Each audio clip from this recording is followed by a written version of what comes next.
আসসালামু আলাইকুম ওয়া রাহমাতুল্লাহি ওয়া বারাকাতুহু। ওয়া আলাইকুম আসসালাম ওয়া রাহমাতুল্লাহি ওয়া বারাকাতুহু। ইন্নাল হামদালিল্লাহ আলহামদুলিল্লাহি ওয়া কাফা ওয়া সালামুন আলা ইবাদিহিল্লাযীনা ইসতাফা।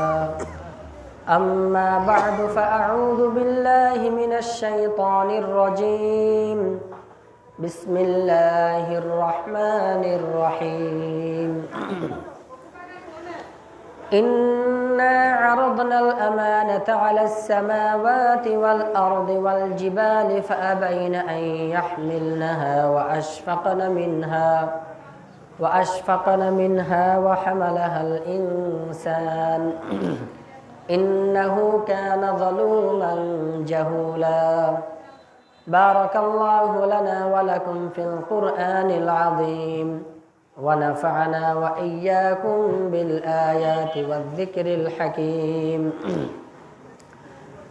আমরা সকলে দরুদ শরীফ পাঠ করি। আল্লাহুম্মা সাল্লি আলা মুহাম্মাদ ওয়া আলা আলি মুহাম্মাদ কামা সাল্লাইতা আলা ইব্রাহিম ওয়া আলা আলি ইব্রাহিম ইন্নাকা হামিদুম মাজিদ।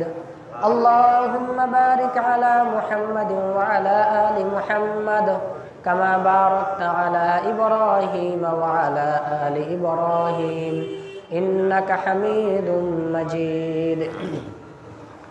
সমস্ত প্রশংসা ওই আল্লাহ রাব্বুল আলামিনের, যে আল্লাহ আমাদেরকে এই জুমা পর্যন্ত হায়াত বাড়িয়ে দিয়ে আমাদেরকে ইবাদত করার তৌফিক দান করেছেন এবং কোরআনের কথা, নবীজির জীবনের কথা শোনার তৌফিক দান করেছেন।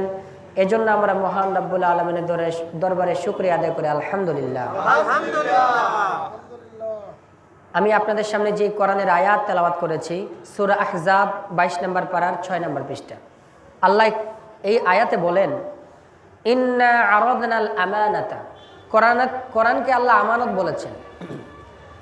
অবশ্যই আমি কোরআন নামক আমানতকে উপস্থাপন করেছি আলাস সামাওয়াতি, আসমানের মধ্যে আমি কোরআনকে রাখতে চেয়েছিলাম, ওয়াল আরদি, জমিনের মধ্যে কোরআনকে রাখতে চেয়েছিলাম, ওয়াল জিবাল, এবং পাহাড়ের মধ্যে কোরআনকে রাখতে চেয়েছিলাম, কিন্তু ফাআবাইনা আন ইয়াহমিলনাহা, আসমান জমিন পাহাড় সকলেই কোরআনকে ধারণ করতে, কোরআনের বোঝা নিতে সকলেই অস্বীকার করেছে।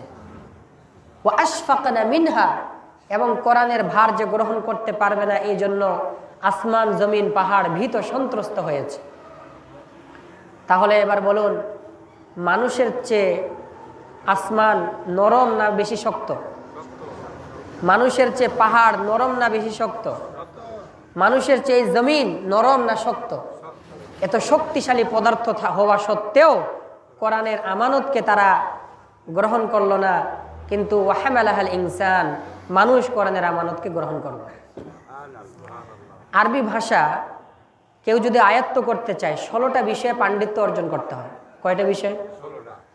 নাহু, সরফ, ফাসাহাত, বালাগাত, মান্তেক মানে যুক্তিবিদ্যা, ফালসাফা দর্শন, ইংরেজিতে ফিলোসফি বলা হয়, ইলমুল হাইয়াত আসমানের তারকা নক্ষত্র রাজির জ্ঞান, ইলমুত তাবিঈয়াত ফিজিক্সের জ্ঞান, এরপরে তাফসির, এরপরে তাফসিলের নীতিমালা, ইসলামিক আইন, ইসলামিক আইনের নীতিমালা, তারপরে হাদিস, হাদিসের নীতিমালা, আরবি ভাষার এবং আরবি ভাষাগত জ্ঞান, এরকম 15-16টা জ্ঞান যার থাকবে সে পরিপূর্ণ আরবি ভাষা বুঝতে পারবে।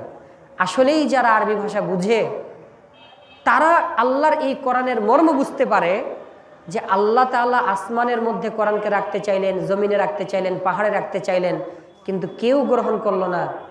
এই কথার কতটুকু ওজন এটা যারা আরবি ভাষা জানে তারাই বুঝতে পারে।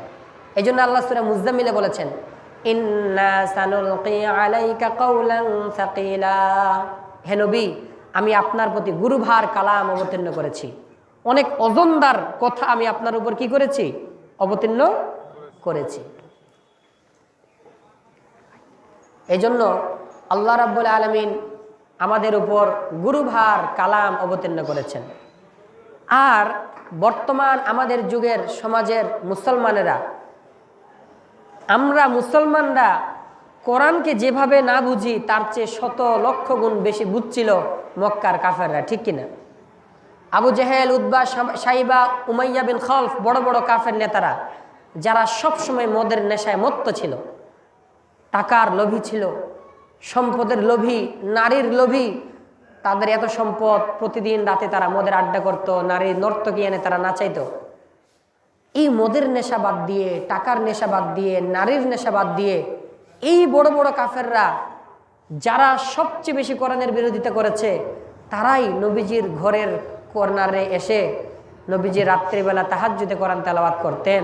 তারা মদের নেশা, গানের নেশা ছেড়ে আসে কোরআন তেলাওয়াত শুনতে। সুবহানাল্লাহ। তাহলে কি মনে করেন, এই কোরআন কি হালকা জিনিস না অনেক গুরুভার কালাম? অনেক গুরুভার কালাম। তো আল্লাহ রসুল সাল্লাল্লাহু আলাইহি সাল্লাম যখন এই কোরআনের দাওয়াত দিতে লাগলেন, তখন মক্কার সমস্ত কাফেররা জ্বলে পুড়ে একেবারে অঙ্গার হয়ে গেল। কি বলে মুহাম্মদ, যে কোনোদিন কোনো কারো কাছ থেকে শিক্ষা অর্জন করে নাই, কোনো প্রতিষ্ঠানে যায় নাই, এত সুন্দর কথা কিভাবে বলে? তারা নবীজির কোরআনের বাণী শোনা মাত্রই তারা বুঝে ফেলছে আমাদের নেতৃত্ব আর বেশি দিন টিকবে না। যখন আমাদের নবী করিম সাল্লাল্লাহু আলাইহি সাল্লাম তাওহীদের দাওয়াত দিতে লাগলেন, তাওহীদের দাওয়াত যত জোরদার হতে লাগলো, বিরোধিতার মাত্রাও তত বেড়ে চলল। কোরেশের মূর্তি পূজারী কাফেররা নবীজির প্রতি আক্রোশে ফেটে গেল এবং তারা পরবর্তীতে এই কাফেররা সিদ্ধান্ত নিল যে মুহাম্মদকে থামানো যাচ্ছে না, তার গার্জিয়ানকে বলে তাকে দমাইতে হবে।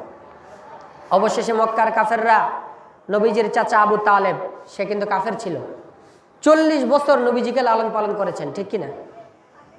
নবীজিকে লালন পালন করার কারণেই আল্লাহ তাআলা জাহান্নামে তাকে সবচেয়ে কম শাস্তি দিবে। শুধু একটা বুখারী শরীফে আসছে, 2টা স্যান্ডেল তাকে পরাই দিবে, আগুনের স্যান্ডেল পরে দিবে। আগুন জ্বলবে নিচে, কিন্তু মাথার মগজগুলা টকবক করতে করতে পড়ে যাবে। নাউযুবিল্লাহ। এই আবু তালেব, তাকে আল্লাহ সবচেয়ে জাহান্নামে সবচেয়ে কম শাস্তি দিবে। কেন? নবীজিকে সে প্রতিনিয়ত সাহায্য করেছে। সুবহানাল্লাহ। অবশেষে মক্কার কাফেররা নবীজির চাচা আবু তালিবকে কঠোর ভাষায় হুঁশিয়ার করে বলে দিল, আপনার ভাতিজা নবুয়তের দাবিদার হয়েছে এবং পূর্বপুরুষের ধর্ম ও উপাস্যের নিন্দা শুরু করেছে, এমনকি আমাদের বুদ্ধি ও প্রজ্ঞাকে উপহাস করছে। এই আস্পর্ধা অসহ্য, আপনি তাকে নিরস্ত করুন, অন্যথায় আমরা মুহাম্মদের বিরুদ্ধে এমন অবস্থা গ্রহণ করব যা আপনার জন্য হবে অপ্রীতিকর, আপনি সহ্য করতে পারবেন না। চাচা আবু তালিব চিন্তিত হলেন, কেননা আবু তালিব চিনেন কোরেশ সম্প্রদায় কত বর্বর তারা। এই কোরেশ জাতি যার বিরুদ্ধে একবার খেপে যাবে তার আর নিস্তার নেই। তাই চাচা আবু তালিব পরিস্থিতির গুরুত্ব বুঝিয়ে সস্নেহে প্রিয় নবী মুহাম্মদকে কাছে ডেকে বললেন, ভাতিজা, তোমার এলাকার মানুষেরা আমাকে এই কথা বলে গেল, দেখো তোমার অনুসারী মাত্র 13 জন। এই 13 জন অনুগামীর ক্ষুদ্র লোকবল নিয়ে সমগ্র আরবের বিরুদ্ধে দাঁড়াতে যাওয়া নিছক বোকামি। আমার কথা শোনো, এই আত্মঘাতী কর্মকাণ্ড বন্ধ করো, এতে তোমারও কল্যাণ, আমারও কল্যাণ। জীবনের শেষ কোটি দিন আমাকে নির্বিঘ্নে কাটাতে দাও, সাধ্যের অধিক বোঝা আমার উপর চাপিও না। হযরত মুহাম্মদ সাল্লাল্লাহু আলাইহি ওয়াসাল্লাম অতি প্রশান্ত চিত্তে চাচার বক্তব্য শুনলেন। এমন নাজুক একটা পরিস্থিতিতে আপন পর সকলের সম্মিলিত বিরোধিতা, কাফেররাও বিরোধিতা করতেছে, নবীজির চাচাও বিরোধিতা করতেছে, আপন পর সকলের সম্মিলিত বিরোধিতার মুখে যে কারো মনোবল ভেঙে পড়াই স্বাভাবিক। কিন্তু তিনি তো বিশ্ব মানবের মুক্তির দিশারি, আল্লাহর প্রেরিত বিশ্বনবী। তাই চাচার এমন হাল ছাড়া বক্তব্যের মুখে তিনি যেন নতুনভাবে উদ্দীপ্ত হলেন এবং নববলে বলিয়ান হলেন।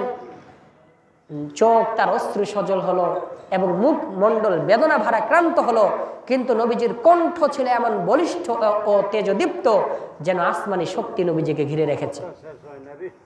তারপরে আমাদের নবীজি তার প্রিয় চাচাকে বললেন, প্রিয় চাচা, একথা সত্য যে আপনি আমাকে পিতৃস্নেহে প্রতিপালন করেছেন এবং সকল দুর্যোগে বিপদে ছায়া দান করেছেন, অপরিসীম আপনার ইহসান ও অনুগ্রহ। কিন্তু আমি বলতে চাই, আখিরাতের বিনিময়ে দুনিয়ার কোনো সওদা হতে পারে না। আল্লাহর কসম, ওই মূর্তি পূজারী কাফেররা যদি আমার ডান হাতে সূর্য আর বাম হাতে চন্দ্র এনে দেয় আর বলে সত্যের ডাক, কোরআনের ডাক বন্ধ করো, তবু তা করবো না, হয় সত্যের জয় হবে কিংবা আমি শেষ হয়ে যাব। চাচা যান, সমগ্র বিশ্বের সাথে আমি সম্পর্ক ছিন্ন করতে পারি, এমনকি আপনার স্নেহ ছায়াও হারাতে পারি, কিন্তু মুহূর্তের জন্য আমার আল্লাহর সাথে আমি সম্পর্কহীন হতে পারি না। আল্লাহর কসম, আমি আল্লাহর সাথে সম্পর্কহীন হতে পারি না। আল্লাহর পথে যদি দুনিয়ার দুঃখ যাতনা আমাকে সহ্য করতে হয় এবং জীবন বিসর্জন দিতে হয়, তাহলে সেটা হবে আমার সৌভাগ্য। কিন্তু জীবনের মোহে কিংবা মরণের ভয়ে সত্য থেকে আমি বিচ্যুত হতে পারি না। কুরাইশের হুঁশিয়ারি এবং আরবের তরবারি কোনো কিছুকে আমি ভয় করি না। সুবহানাল্লাহ। নবীজির মুখ থেকে এই ধরনের কথা শোনার পর চাচা আবু তালিব চিন্তিত হলেন। তিনি ভাবলেন, 40 বছর আমার ভাতিজাকে আমি লালন পালন করলাম, চিনতে পারলাম না, আজ আমি আমার ভাতিজাকে চিনে ফেললাম। তখন তিনি চাচা আবু তালিব স্নেহাপ্লুত হলেন, বিমুগ্ধ হলেন, শ্রদ্ধা বিভূত হলেন এবং অসীম মমতায় ভাতিজাকে কাছে টেনে বললেন, ভাতিজা, তোমার বেটা 40 বছর ধরে তোমাকে আমি প্রতিপালন করে এসেছি, তুমি এখন ভেবেছো আমি তোমাকে শত্রুর মুখে ছেড়ে দেব? কখনো না। আমি তো আমার মৃত্যুর পর তোমার কি হবে সেজন্য বিচলিত ছিলাম, এখন আমি নিশ্চিন্ত। বেটা যাও, তুমি তোমার আল্লাহর বাণী প্রচার করো, যা ইচ্ছা তা বলো, আমি বেঁচে থাকতে তোমার কোনো অনিষ্ট হতে পারে না, ক্ষতি হতে পারে না। সুবহানাল্লাহ। তাহলে দেখুন, একজন কাফের হয়েও কাকে সাহায্য করলো? আমাদের নবীজিকে সাহায্য করলো। আমাদের নবীজিকে সাহায্য করেছেন আবু তালেব। এই আবু তালেবকে আল্লাহ রাসূল সাল্লাল্লাহু আলাইহি ওয়াসাল্লাম মৃত্যুর সময় বলেছে, হে আমার চাচা, মুহাম্মদ রাসূলুল্লাহ বলার দরকার নেই, শুধু লা ইলাহা ইল্লাল্লাহ এতটুকুই বলেন। কিন্তু এটাও অন্যান্য কাফেরের তিরস্কারের কারণে তিনি এটা বলতে পারেন নাই। আল্লাহ হেদায়েত দেন নাই। এই জন্য হেদায়েতের মালিক কে?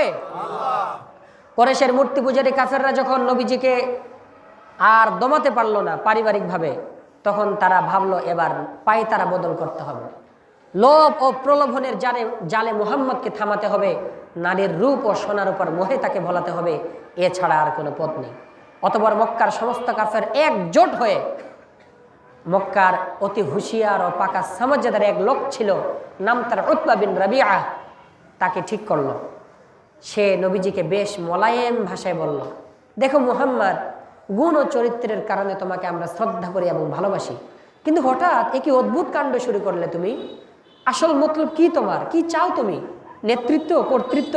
তাহলে আমরা তোমার নেতৃত্ব মেনে নিতে প্রস্তুত, কিংবা ধন সম্পদ, আমাদের সমস্ত সম্পদ তোমার পায়ে লুটিয়ে দিতে রাজি, অথবা রূপসী নারী, তাহলে আরবের সেরা রূপসীরা তোমার পথ সেবার জন্য প্রস্তুত। শুধু আমাদের একটু শান্তি দাও, নতুন ধর্মের নামে বিভেদ সৃষ্টি বন্ধ করো, আমাদের একটি দাবি মেনে নাও, আমরা তোমার সব দাবি মেনে নেব, সব চাহিদা পূর্ণ করো। দেখুন, এই পৃথিবীর যত মারামারি, কাটাকাটি, রাহাজানি, ডাকাতি, চুরি, যুদ্ধ, কলহ, বিগ্রহ, বিপর্যয় মাত্র 3 কারণে। কয় কারণে? ক্ষমতা, সম্পদ, নারী। আজকে সিরিয়ায় যুদ্ধ, ফিলিস্তিনে যুদ্ধ, বিভিন্ন মায়ানমারে যুদ্ধ, হিন্দুস্তানে, গুজরাটে, আসামে মুসলমানদেরকে নিধন চলতেছে, সেইখানে যুদ্ধ, মারামারি। তার মূল কারণ কি? ক্ষমতা, সম্পদ। আল্লাহ তাআলা মুসলমানদের পায়ের নিচে দুনিয়ার সমস্ত সম্পদকে রেখে দিয়েছেন। সুবহানাল্লাহ।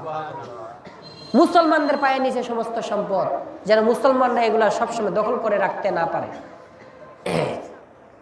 এই জন্য দুনিয়াতে মারামারি, সম্পদ, ক্ষমতা, নারী, এই 3 জিনিসের লোভ যদি কাকে দেওয়া হয়, তোমাকে ক্ষমতা দিব, নারী দিব, টাকা পয়সা সব দিব, তাকে আপনি যেই করতে বলবেন সেই করবে, ঠিক কিনা? আল্লাহ কোরআনে কি বলেছেন? সূরা কুরাইশে, ওয়া আমানাহুম মিন খাউফ আল্লাযী আত'আমাহুম মিন জু' ওয়া আমানাহুম মিন খাউফ। হিজবুল্লাহ যারা আজকে সিরিয়া বিজয় করলো, এদের মূলনীতি হলো 2টা।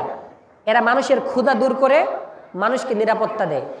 বাংলাদেশের কোনো মানুষ যদি আজকে আমরাও যদি দেশের সমস্ত জনগণের ক্ষুধা মিটাই এবং মানুষকে যদি আমরা নিরাপত্তা দেই, মানুষ আপনার কথা মানতে বাধ্য, ঠিক কিনা?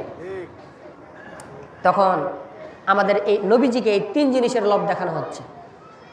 ক্ষমতা, সম্পদ, নারী, এই 3 মোহ এড়িয়ে যাওয়া সম্ভব নয় জড়দেহের কোনো মানুষের পক্ষে, কিন্তু আল্লাহর ইচ্ছা দ্বারা নিয়ন্ত্রিত নূরানী সত্তার অতি মানব যিনি, তার পক্ষেই শুধু সম্ভব এ সকল মোহের ঊর্ধ্বে ওঠা। তাহলে এই মানদণ্ডে এবার বিচার করুন মা আমেনার পুত্রকে, বিধাতার প্রশংসিত মুহাম্মদকে। এবার শুনুন আমাদের নবীজি সেই কাফেরের উত্তরে কি বললেন। আপন পর, শত্রু, মিত্র সকলের জন্য যে স্নিগ্ধ পবিত্র হাসিটুকু নবীজির মুখে লেগে থাকতো, সবসময় সেই হাসিটুকু কুরাইশ দূতকে উপহার দিয়ে বললেন, তোমার কথা কি শেষ হয়েছে ভাই? তাহলে এবার আমার কথা শোনো। এসব কিছু আমার উদ্দেশ্য নয়, আল্লাহর আদেশে তোমাদেরকে আমি সত্যের পথ দেখাতে চাই, মুক্তির উপায় বাতলাতে চাই। আমি জান্নাতের সুসংবাদ শোনাই, জাহান্নামের হুঁশিয়ারি জানাই, শোনো আল্লাহর কোরআনের কতিপয় আয়াত তুমি শোনো। এরপরে আমাদের নবীজি সূরা হামিম আস-সিজদা এই সূরার কতিপয় আয়াত তেলাওয়াত করে শোনালেন। উতবা বিন রাবিআ আরবের সেরা কবিদের মধ্যে একজন কবি, ভাষা পাণ্ডিত্যের চূড়ান্ত জ্ঞান তার কাছে রয়েছে। নবীজির মুখ থেকে এমন সাহিত্যপূর্ণ কথা শোনার পর সে মন্ত্রমুগ্ধের মতো নবীজির কোরআনের তেলাওয়াত শুনল। কিন্তু তারা তো আরবি ভাষা জানে, আরবি ভাষার কি মারপেস, এই আরবি ভাষার কি অলঙ্কার শাস্ত্র এবং কত সুবিন্যস্ত, এগুলো আরবের মানুষরা সবচেয়ে বেশি বুঝে। সে মন্ত্রমুগ্ধ মতো শোনার পর তারপর কোরেশ নেতাদের কাছে ফিরে এসে বলল, আল্লাহর কসম, মুহাম্মদ যে কোরআনের বাণী আমাকে শুনিয়েছেন এটা দুনিয়ার কোনো মানুষের কথা হতে পারে না, এটা কোনো জাদু নয়, কবিতা নয়, এটা অন্য কিছু। আমার পরামর্শ যদি শোনো তাহলে বলি মুহাম্মদকে তার অবস্থার উপর ছেড়ে দাও, আল্লাহর কসম তার সাথে টক্কর দিলে তোমরা মিসমার হয়ে যাবে। কিন্তু সত্যের প্রতি, হকের প্রতি দুশ্মনী থাকার কারণে কাফেরদের এমন এই বেসামাল অবস্থা ছিল যে তার এই সুপরামর্শে তারা কর্ণপাত করল না, উল্টো তাকেই ভালো মন্দ শুনিয়ে দিল। প্রতিরোধ ও প্রতিকারের পন্থা নির্ধারণের লক্ষ্যে নবী মুহাম্মদ যেন মানুষকে কোরআনের কথা বলতে না পারে, মানুষকে যেন কোরআনের দাওয়াত দিতে না পারে, মানুষকে যেন ইসলামের দিকে ডাকতে না পারে, এই জন্য কোরেশ গোত্রের সকল শাখার সর্দারগণ পরামর্শ সবাই বসল এবং স্ব বুদ্ধির দৌড় অনুযায়ী যে যার প্রস্তাব পেশ করতে লাগলো। কেউ কেউ বলল, কথার জাদুতে মুহাম্মদ অদ্বিতীয়, তার সম্মোহন থেকে বাঁচা খুব শক্ত, যুক্তি তর্ক তার সাথে পেরে ওঠা অসম্ভব, তাছাড়া দৈহিক সৌন্দর্যও তিনি অতুলনীয়। ফলে একবার যারা তার কথা শ্রবণ করে এবং একবার যারা তার সৌন্দর্য অবলোকন করে তারা তার বশীভূত হয়ে পড়ে। সুতরাং এমন ব্যবস্থা গ্রহণ করা হোক যাতে কেউ তার কাছে ভিড়তে না পারে এবং কারো কানে নবীজির কথা প্রবেশ না করে। আবার কেউ কেউ বলল, আসলে তিনি নিজের ইচ্ছায় চালিত নন, নিশ্চয় কোন অপশক্তি জিন তার উপর ভর করেছে, তাই জ্যোতিষ দ্বারা তার সুচিকিৎসার ব্যবস্থা করা হোক, তাতে তিনি সুস্থ হয়ে উঠবেন আর আমরাও স্বস্তির নিঃশ্বাস ফেলার সুযোগ পাব। তারপর যেই লোকটা সবচেয়ে বড় দুশমন আবু জেহেল, সে মাথা দুলিয়ে বলল, না এসব কিছুই হবে না বন্ধুরা, এত সহজ নস্খায় কাজ হবে না। মুহাম্মদ বেঁচে থাকতে আমাদের নিস্তার নেই, মাথা না কেটে মাথা ব্যথা দূর করার উপায় নেই। সুতরাং যে যেভাবে পারো নবী মুহাম্মদকে খতম করো না, আউযু বিল্লাহ। সুতরাং আবু জেহেল তখন বলল তার অনুসারীদের, আমি জানতে চাই তোমাদের এত নমনীয় আচরণ এবং এত লোভনীয় প্রস্তাব কি মুহাম্মদকে সামান্য টলাতে পেরেছে, তার কর্মকাণ্ডে বিন্দু মাত্র পরিবর্তন আনতে পেরেছে? সুতরাং নরম চিন্তা ছেড়ে গরম পন্থায় চলো। সকলেই আবু জেহেলের এই বক্তব্যের প্রশংসা করলো এবং এক বাক্যে স্বীকার করলো, সুতরাং আমাদের সর্দার যথার্থ বলেছেন, সুতরাং আর দেরি নয়, এবার ঝাঁপিয়ে পড়ো মুহাম্মদ ও তার অনুগামীদের উপর। নাউজুবিল্লাহ। দেখুন কি তাদের মোটা বুদ্ধি, তাদের সত্যকে মুছে ফেলার কি হাস্যকর এই অপপ্রয়াস।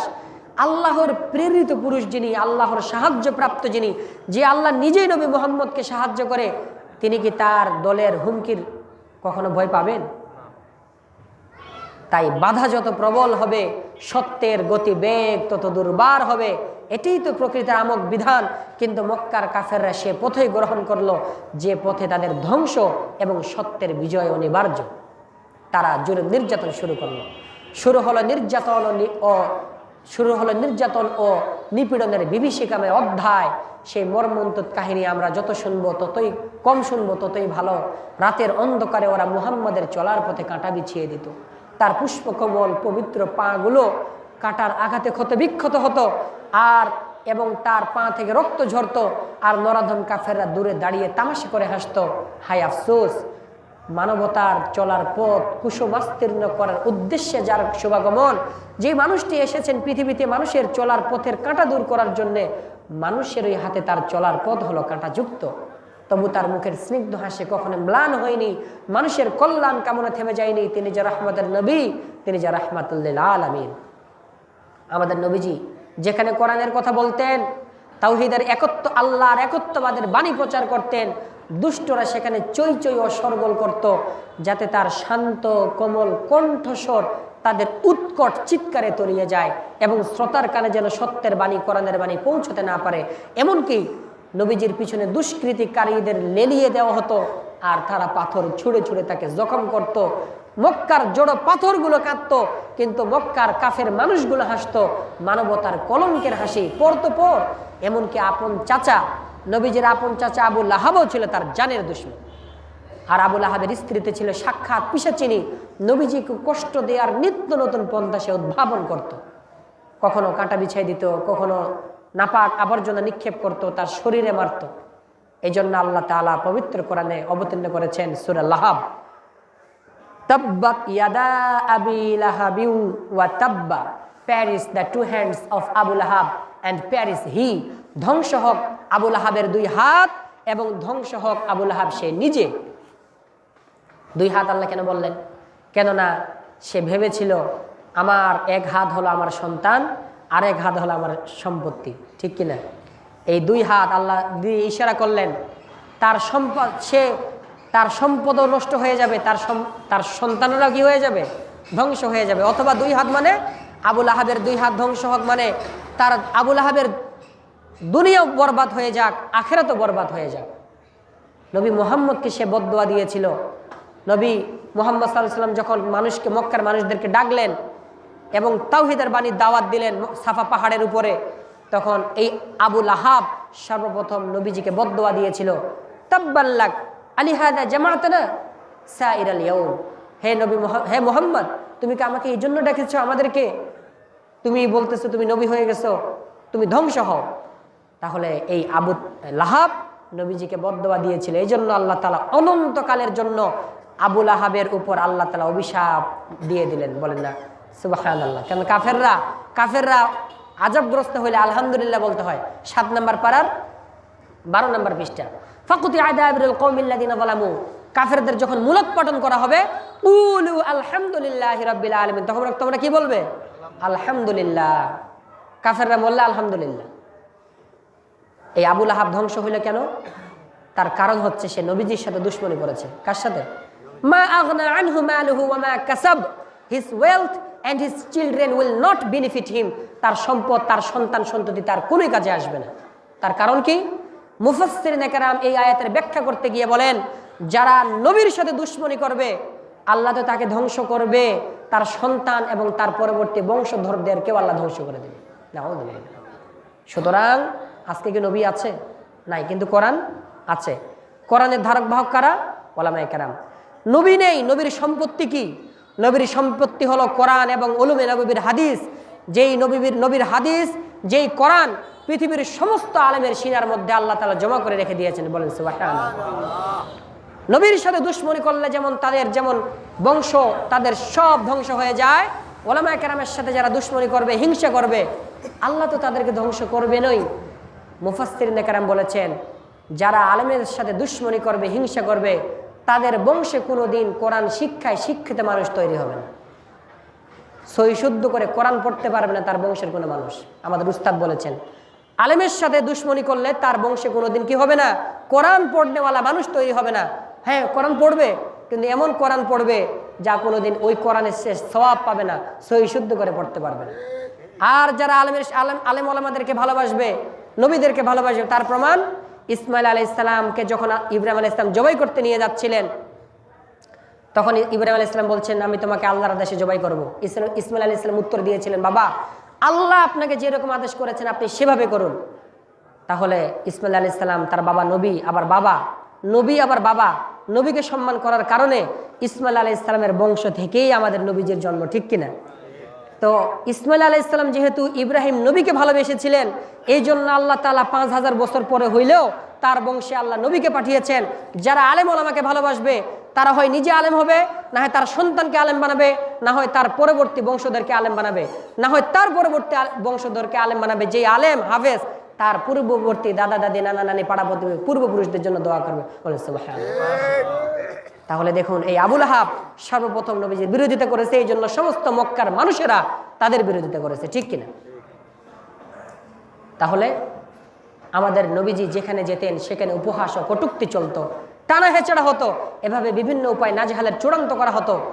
কে তাদের কাফেরদেরকে বাধা দিবে, কে নবীকে আশ্রয় দিবে, একদিন আবু বকর রাদিয়াল্লাহু আনহু নবীজিকে উদ্ধার করতে এসে নিজেও কাফেরদের হাতে মার খেলেন, ক্ষতবিক্ষত হলেন। অনেক সাহাবী ক্ষতবিক্ষত হয়েছেন। বেলাল রাদিয়াল্লাহু আনহু, যে বেলালের এত মর্যাদা আল্লাহ দিয়েছেন, যে বেলাল হাঁটতো মাটিতে কিন্তু তার পায়ের আওয়াজ হয়তো জান্নাতে, বলেন সুবহানাল্লাহ। খাব্বাব, খুবাইব, বেলাল, আম্মার, ইয়াসির, সাহাবাদের ক্ষুদ্র জামাতে ইয়াসির ছিলেন নিবেদিত প্রাণ এক সাহাবী। কুরাইশের মূর্তি পূজারী কাফেররা একদিন তাকে ওরা তার পুত্র আম্মারকে মরুভূমির তপ্ত বালুতে পাথর চাপা দিয়ে ফেলে রাখলো আর বলল, হয় মুহাম্মদের ধর্ম ছাড়ো, নয় ধুকে ধুকে মরো। স্বামী ও পুত্রের এ মর্মবিদারক দৃশ্য দেখে বিবি সুমাইয়া আর্তনাদ করে উঠলেন এবং তাদেরকে উদ্ধার করতে চাইলেন কাফেরদের হাত থেকে। কাফেরের দল তার উপর ঝাঁপিয়ে পড়ল, তিনি শহীদ হয়ে গেলেন। ইসলামের জন্য সর্বপ্রথম রক্ত ঝরিয়ে শহীদ হয়েছেন বিবি সুমাইয়া, বলেন সুবহানাল্লাহ। সর্বপ্রথম ইসলামের মুসলিম কে হয়েছিলেন? একজন নারী, আম্মাজান খাদিজা। ইসলাম ধর্ম সর্বপ্রথম মুসলিম হলেন আম্মাজান খাদিজা। আর ইসলামের জন্য সর্বপ্রথম শহীদ হয়েছেন বিবি সুমাইয়া। তাহলে নারীর অনেক অবদান। আল্লাহর এরকমভাবে অনেক সাহাবী, মহিলা সাহাবী, পুরুষ সাহাবী তারা ইন্তেকাল করেছেন, জুলুম নির্যাতন সহ্য করেছেন। তারপর সাহাবায়ে কেরাম যখন আর জুলুম নির্যাতন সহ্য করতে পারে না, আল্লাহর নবী তখন তার সাহাবীদেরকে পরামর্শ দিলেন, তোমরা হিজরত করো, পিতৃভূমির মায়া ত্যাগ করে দূর দেশে গমন করো। সম্মানিত উপস্থিতি, কল্পনা করতে পারেন সেই দৃশ্য? দিনের পর দিন যারা নির্যাতনের জাতাকলে নিষ্পেষিত হলো, মৃত্যু না হয়েও হাজার মৃত্যুর বিভীষিকা যারা তিলে তিলে ভোগ করলো, এখন তাদের আবার দেশ ছাড়ার কথা। কোন অজানার পথে তারা যাত্রা করবে? দেশে আপনজনের মাঝে যাদের আশ্রয় নেই, বিদেশের মাটিতে কে জানে কি হবে তাদের অবস্থা। সকলেই তাদের প্রিয় নবীর মুখ পানে তাকিয়ে আছেন আর আনন্দে বিদায় নিচ্ছেন। ইয়া রাসূলুল্লাহ, আপনার জন্য আমাদের জান কুরবান, আপনি আমাদেরকে যাই বলবেন আমরা তাই শুনবো, বলেন সুবহানাল্লাহ। এরপরে নবীজির ভালোবাসা নিয়ে, দোয়া নিয়ে এই সাহাবীগণ, অতি সামান্য কয়েকজন সাহাবী সামান্য কিছু টাকা পয়সা, পানি, খাবার পানি সংগ্রহ করে অজানার পথে, মক্কা থেকে অজানার পথে যাত্রা শুরু করলো। আল্লাহর রহমত এবং নবীজির ভালোবাসা হলো তাদের পাথেও, তাদের পথের সম্বল। এভাবে মরুভূমির বালুসাগর এবং নোনা দরিয়ার উত্তাল তরঙ্গ পাড়ি দিয়ে মুহাজির কাফেলা গিয়ে পৌঁছলো হাবশা দেশে। মক্কা থেকে মুসলমানরা যে পালাই হাবশা দেশে চলে গেল, এটা মক্কার কাফেররা সহ্য করতে পারল না। হাত ফসকে যাওয়া মুসলমানেরা অন্য দেশে দিন ও ঈমান নিয়ে শান্তি ও নিরাপত্তার জীবন যাপন করবে, এমন কল্পনাও মক্কার কাফেরদের জন্য ছিল অসহনীয়। কেননা মুসলমানদের জীবনে শান্তির সুবাতাস মানে তো কাফেরদের জীবনে অশান্তির দাবানল। এখানে ভোরের সোনালী আলোর উদ্ভাস মানে তো সেখানে অমাবস্যার অন্ধকার।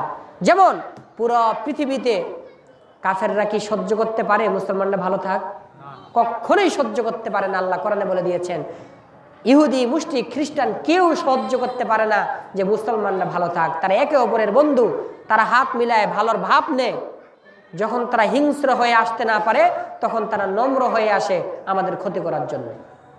যেমন মধ্যপ্রাচ্যের বিস্ফোরণ হলো ইসরায়েল, সে কাউকে শান্তিতে থাকতে দেয় না। সিরিয়াকে, লেবাননকে, লিবিয়াকে এবং ফিলিস্তিনকে কাউকে সে শান্তিতে থাকতে দেয় না। আমাদের এশিয়া মহাদেশের এই বিস্ফোরণ হলো ইন্ডিয়া, ঠিক কিনা? এই হিন্দুরা, মালাহন অভিশপ্তরা কখনো চায় না যে আমাদের বাংলাদেশের মানুষ সুখে শান্তিতে থাক।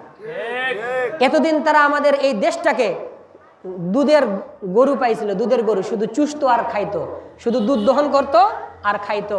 এখন তাদের আস্তে আস্তে সবকিছু বন্ধ হয়ে যাচ্ছে, তাদের মাথার তারগুলো ছেড়ে যাচ্ছে। এই জন্য বিভিন্ন মিডিয়া 19টা চ্যানেল আমাদের দেশের বিরুদ্ধে কথা বলতে থাকে, ঠিক কিনা? আমাদের দেশের যতগুলো বাদশাহ আসছে আমাদের দেশ স্বাধীন হওয়ার পর, সবগুলো ইন্ডিয়ার নাচের পুতুল ছিল। সবাই আমাদের দেশ থেকে লুটপাট, সম্পদ চুরি করছে, টাকা চুরি করছে, দেশের জনগণের সম্পদকে তারা আত্মসাৎ করছে। এত সম্পদ তারা আত্মসাৎ করছে, তার হিসাব তার নেই।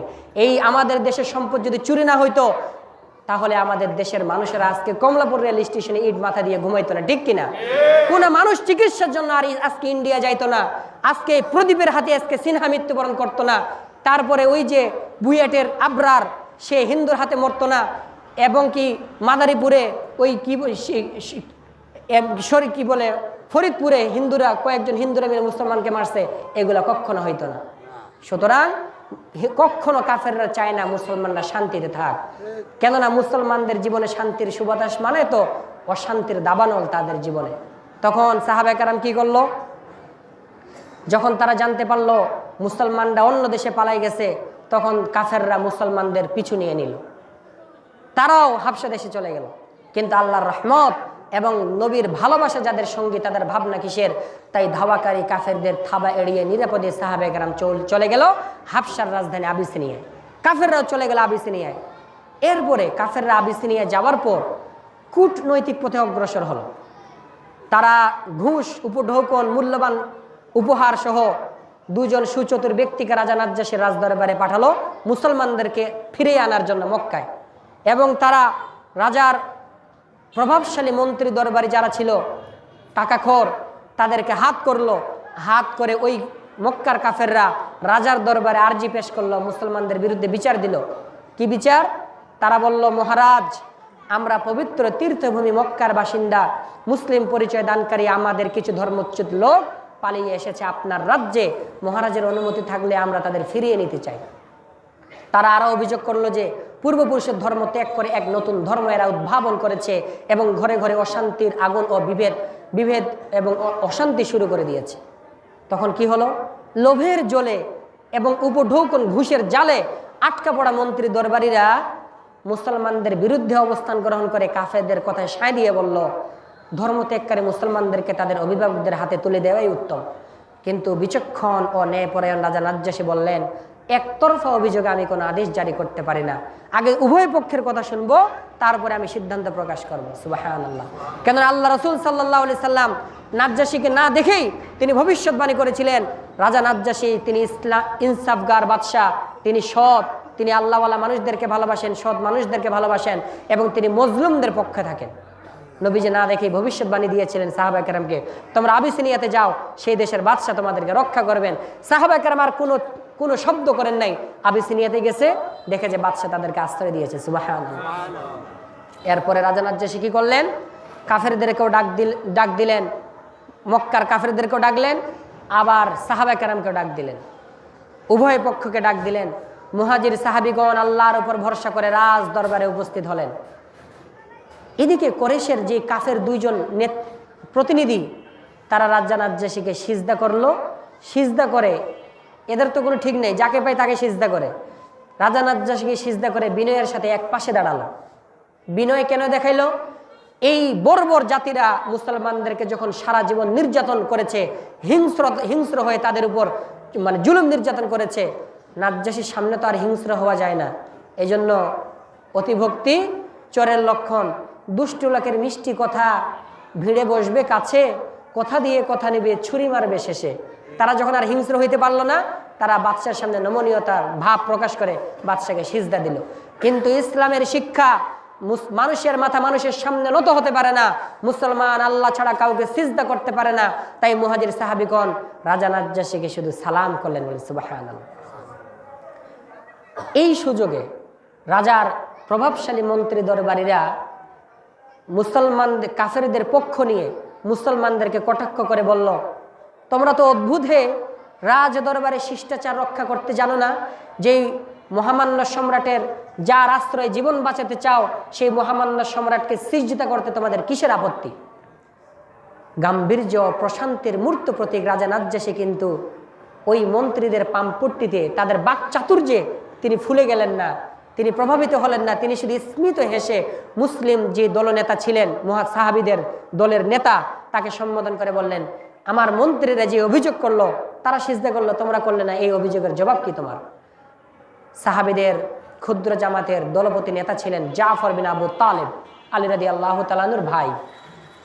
তিনি সাবলীল ভঙ্গিতে অগ্রসর হলেন এবং মার্জিত ভাষায় বললেন, বাদশাহ, অহংকার প্রকাশ কিংবা অবজ্ঞা প্রদর্শন আমার উদ্দেশ্য নয়, বরং আমাদের নবীজির শিক্ষাই এই যে সমগ্র বিশ্বজগতের যিনি সৃষ্টিকর্তা, পালনকর্তা, রাজা প্রজা সকলের মাথা, তার সামনে শুধু সিজদা বনত হবে। আল্লাহ ছাড়া অন্য কোনো সত্তা যত ক্ষমতাবানই হন, যত ন্যায়পরায়ণ ও দয়ালুই হন, মানুষের সিজদা লাভের অধিকারী নন। আমরা আপনাকে অত্যন্ত শ্রদ্ধা করি ও দয়ালু বলে জানি, সেজন্যই আমাদের নবী আপনার রাজ্যে আশ্রয় নিতে বলেছেন। কিন্তু জীবন রক্ষার জন্যে আমরা আমাদের নবীজির শিক্ষাকে অমান্য করতে পারি না। সুবহানাল্লাহ। আমাদের নবীজির শিক্ষা, তোমরা মুসলমানরা কোনো মানুষের সামনে মাথা নত করবে না, এক মাথা নত করবে কার সামনে?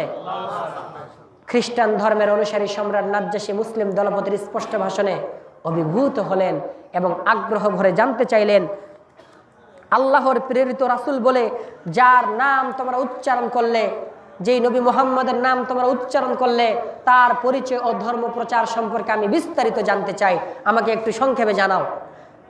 রাজা নাজ্জাশীর প্রশ্নের জবাবে জাফর বিন আবু তালেব তিনি আবেগপূর্ণ ভাষায় একটা বক্তব্য দিলেন। ইসলামের মক্কার জীবনী এবং তাদের কি কাজ, মুসলমানদের কি কাজ, নবী মুহাম্মদের পরিচয় এবং কি কাজ, এটা তুলে ধরলেন। এই কথাগুলো আছে সিয়ারু আলামিন নুবালা, নবীজির জীবনীর শ্রেষ্ঠ কিতাব। এটা পুরোটা আরবিতে, 52 খণ্ড, লেবাননের 52 খণ্ড, সৌদি আরবের মিশরের এগুলো 24 খণ্ড। সিয়ারু আলামিন নুবালা এবং জুরকানি কিতাবে আছে, নবীর জীবনের মধ্যে লেখা আছে জাফর বিন আবু তালেব রাজা নাজ্জাশীর সামনে কি বললেন। আম্মাল্লাযী কুন্না আলাইহি ফাদীনুশ শাইতান ওয়া আমারাশ শাইতান আন নাকফুরা বিল্লাহ ওয়া না'বুদাল হিজারা ওয়া আম্মাল্লাযী নাহনু আলাইহি ফাদীনুল্লাহি আযজা ওয়া জাল্লা নুখবিরুকা আন্না আল্লাহ বা'আথা ইলাইনা রাসূলান কামা বু'িথা ইলা ad-দীন মিন ক্বাবলিনা ফাআতানা বিস-সিদকি ওয়াল বিররি ওয়া নাহানা আন ইবাদাতিল আওথান ফাসাদ্দাকনাহু ওয়া আমান্না বিহি ফালাম্মা ফাআলনা যালিকা عادانا قومنا وأرادوا قتل النبي الصادق وردنا في عبادة الأوثان ففررنا إليك بديننا ودمائنا ولو أقرنا قومنا لاستقررنا فذلك خبرنا। রাজা নাজ্জাশীর প্রশ্নের জবাবে জাফর বিন আবু তালেব অত্যন্ত আবেগপূর্ণ ভাষায় বললেন, মহামান্য বাদশাহ, ইসলাম গ্রহণের পূর্বে আমরা ছিলাম পশুর চেয়ে অধম এক কওম। মুর্দা গলিজ নাপাক ছিল আমাদের খাদ্য, পাথর ও মূর্তি ছিল আমাদের উপাস্য, অশ্লীলতা ও পাপাচার ছিল আমাদের মজ্জাগত, নিষ্ঠুরতা ছিল এমন যে নিষ্পাপ শিশু কন্যাকে আমরা জীবন্ত কবর দিতাম, তার আর্তচিৎকারে আমাদের মন গলত না, চোখের পাতা ভিজত না। এক কথায় ভয়ঙ্কর এক অন্ধকারে ডুবেছিলাম আমরা। এমন সময় আল্লাহ তার নবীজিকে প্রেরণ করলেন। তিনি আমাদের ঈমান ও তাওহীদের দাওয়াত দিলেন, ইনসানিয়াত ও মানবতা শিক্ষা দিলেন। আমরা পশু থেকে মানুষ হলাম, অন্যায় মন্দ বর্জন করে ন্যায় ও কল্যাণের পথে পরিচালিত হলাম। মূর্তি পূজার পরিবর্তে এক আল্লাহর ইবাদতে আত্মনিয়োগ করলাম। বাদশাহ মেহেরবান, আমরা মানুষকে ভালোবাসি, মানুষের উপকার করি, মানুষকে কল্যাণ ও মুক্তির পথে ডাকি। বাদশাহ মেহেরবান, এই হলো আমাদের অপরাধ। এ কারণে স্বজাতির হাতে আমরা এমন হিংস্রতা ও বর্বরতার শিকার হলাম যা ভাষায় বর্ণনা করা সম্ভব নয়। প্রাণ বাঁচাতে আমরা আজ আপনার আশ্রয় প্রার্থী, কিন্তু আমাদের মূর্তি পূজারী সম্প্রদায় এখানেও এসে হাজির হয়েছে জুলুম নির্যাতনের বিভীষিকায় আবার আমাদের ফিরিয়ে নিতে। বাদশাহ মেহেরবান, স্বদেশেই আমরা আপনার মহানুভবতার কাহিনী শুনেছি। আমাদের নবীজি বলেছেন আপনি বড় রহমদিল, তাই আপনার রাজ্যে আমরা এসেছি আপনার আশ্রয় প্রত্যাশী হয়ে। মুসলিম দলপতির স্পষ্ট ভাষণে রাজা নাজ্জাশী আশ্বস্ত হলেন এবং মুসলমানদের জুলুম নির্যাতন ভোগের কাহিনী শুনে তিনি ব্যথিত হলেন। তারপর তিনি গভীর সমবেদনা প্রকাশ করে বললেন, সত্যের জন্য হে নবী মুহাম্মদের সাহাবীগণ, সত্যের জন্য তোমরা যে ত্যাগ স্বীকার করেছ তা অতুলনীয়। আমি সুনিশ্চয়ভাবে সাক্ষ্য দিচ্ছি, ইনজিল কিতাবের ভবিষ্যৎবাণী এবং ঈসা আলাইহিস সালাম সুসংবাদ দিয়েছিলেন আমার পরে এক নবী আসবে, তিনি তোমাদের নবী মুহাম্মদ ছাড়া আর কেউ নন। সুবহানাল্লাহ।